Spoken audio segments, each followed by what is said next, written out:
ఈ వీడియో చూసే ముందు జై హనుమాన్ అని కామెంట్ చేయండి.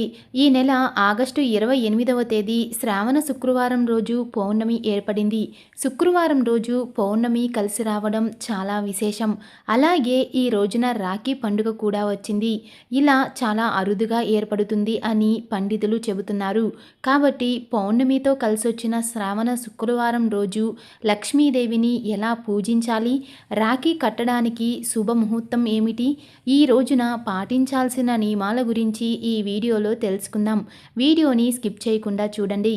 శ్రావణ మాసంలో వచ్చే పౌర్ణమికి చాలా శక్తి ఉంటుంది. అందులోనూ శ్రావణ శుక్రవారం కలిసి రావడం ఇంకా విశేషం. కాబట్టి ఇలాంటి పౌర్ణమిని అస్సలు మిస్ చేసుకోవద్దు. చాలామంది రెండవ శ్రావణ శుక్రవారం రోజు వరలక్ష్మి వ్రతాన్ని జరుపుకున్నారు. అయితే రెండవ శ్రావణ శుక్రవారం రోజు వరలక్ష్మి వ్రతాన్ని చేసుకోలేని వారు ఈ పౌర్ణమి రోజున అంటే మూడవ శుక్రవారం రోజు వరలక్ష్మి వ్రతాన్ని జరుపుకోవచ్చు.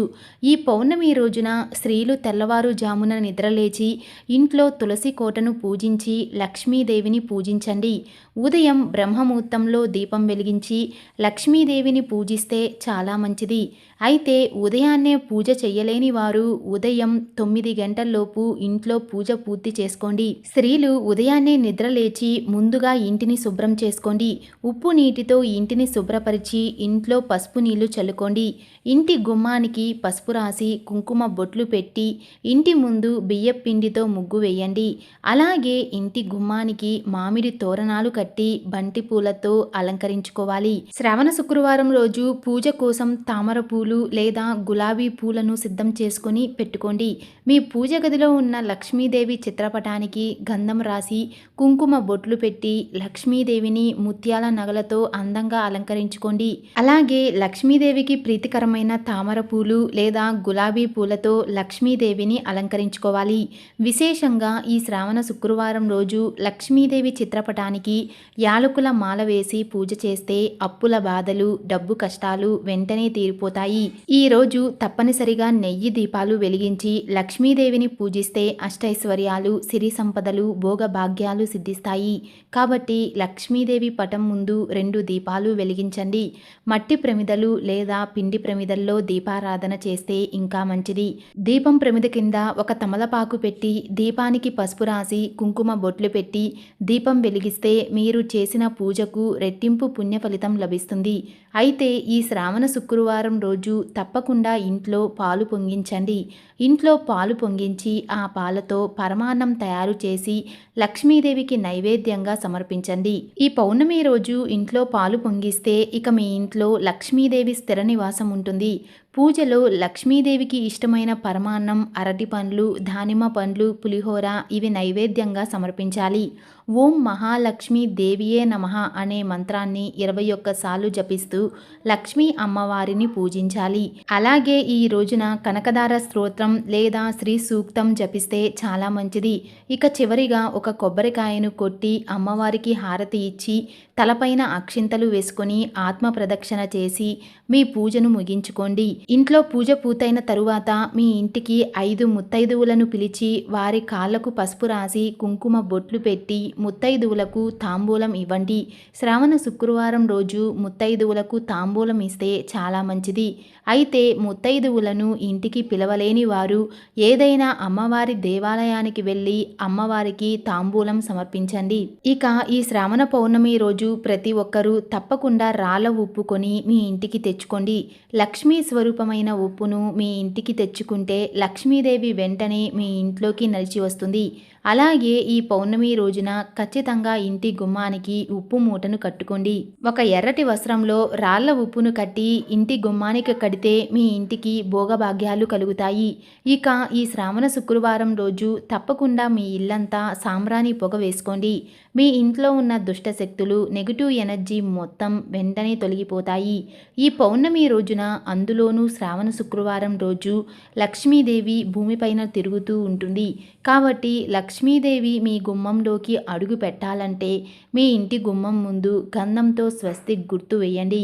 వెంటనే లక్ష్మీదేవి మీ ఇంట్లోకి అడుగు పెడుతుంది. అలాగే ఈ పౌర్ణమి రోజున సాయంత్రం సమయంలో ఇంటి గుమ్మం బయట 2 దీపాలు వెలిగించండి. మీ ఇంట్లోకి అష్టలక్ష్మిలు అడుగు పెడతారు. ఇక మీ ఇల్లంతా సిరి సంపదలతో నిండిపోతుంది. వివాహమైన స్త్రీలు ఈ శుక్రవారం రోజు తప్పకుండా అమ్మవారి దేవాలయానికి వెళ్ళి అమ్మవారికి గాజులు, ఒక జాకెట్ ముక్క సమర్పిస్తే దీర్ఘ సుమంగళి యోగం కలుగుతుంది. అలాగే అమ్మవారికి ప్రీతికరమైన దద్దోజనం తయారు చేసి అమ్మవారికి నివేదించి గుడిలో ఉన్న భక్తులకు ప్రసాదంగా పెట్టండి. అలాగే ఈ పౌర్ణమి రోజు గోవును పూజిస్తే చాలా మంచిది. గోమాత చుట్టూ ప్రదక్షిణలు చేసి నమస్కారం చేసుకుంటే కోరిన కోరికలన్నీ వెంటనే నెరవేరుతాయి. ఈ శ్రావణ పౌర్ణమి రోజు ప్రతి ఒక్కరూ ఐశ్వర్య దీపం వెలిగించండి. ఈ ఒక్కరోజు ఐశ్వర్య దీపం వెలిగిస్తే ఆర్థిక పరంగా బాగా కలిసొస్తుంది.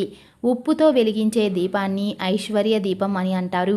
మీ పూజ గదిలో లక్ష్మీదేవి ముందు ఐశ్వర్య దీపం వెలిగించి నమస్కారం చేసుకుంటే మీ జీవితంలో ఏమీ లేని స్థాయి నుండి గొప్ప స్థాయికి ఎదుగుతారు. ఇక ఈ శ్రావణ శుక్రవారం రోజు తప్పకుండా ఉపవాసం ఉండాలి.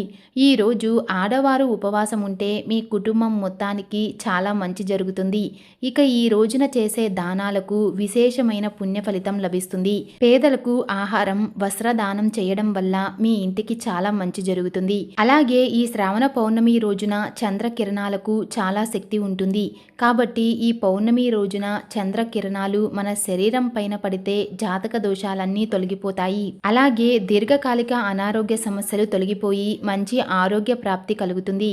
కోరిన కోరికలన్నీ వెంటనే నెరవేరాలి అంటే ఈ పౌర్ణమి రోజున చంద్రుడికి పాలతో అర్ఘ్యం సమర్పించి నమస్కారం చేసుకోండి. కోరిన కోరికలన్నీ వెంటనే నెరవేరి ఐశ్వర్య ప్రాప్తి కలుగుతుంది.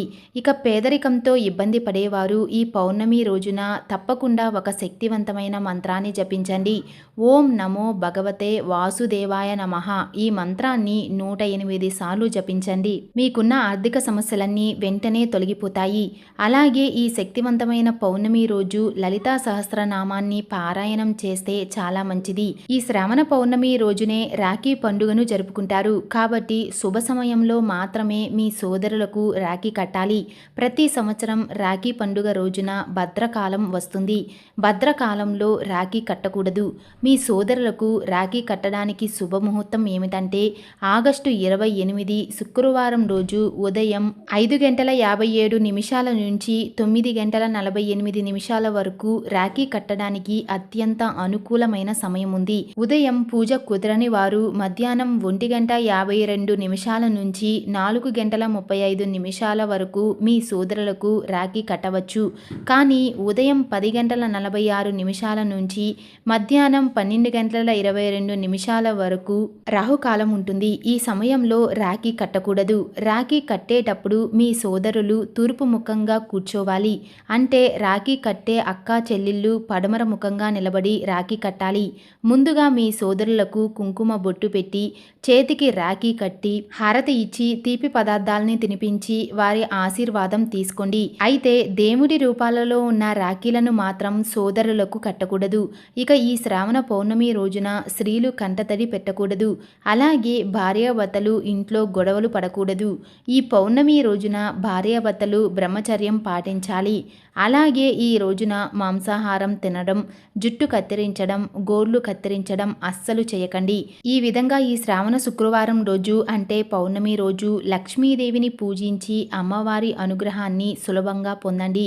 ఈ వీడియో మీకు నచ్చినట్లయితే లైక్ చేసి షేర్ చేయండి. ఇలాంటి మరిన్ని అప్డేట్స్ కోసం మా ఛానల్ని సబ్స్క్రైబ్ చేసుకోండి.